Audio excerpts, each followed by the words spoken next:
अन्तिममा अब मार्ने कानुन देशमा छैन।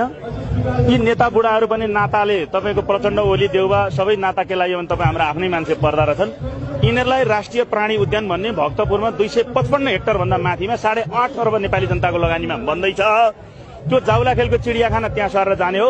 ओली देउबा प्रचण्ड लगायतका यी सबै राष्ट्रघातीहरूलाई कोठा कोठा बनाएर राखौं। नेपाली जनतालाई शनिबार 5 रुपियाँ टिकट राखिदिउँ। विदेशीहरू आए भने अमेरिकन इन्डियनहरू आए भने देउबाहरूलाई 30-35 हजारको दरले तोकौं। 5 रुपियाँ नेपालीलाई राखौं र राज्यमा आमदानी बनाऊ। अनि त्यो उठेको पैसाले देशको सिमानामा 50 फुटको वाल लगाऊ। सबै देशमा पासपोर्ट सिस्टम लागू गरिदिउँ भन्ने म निवेदन गर्न चाहन्छु। धेरै धेरै धन्यवाद।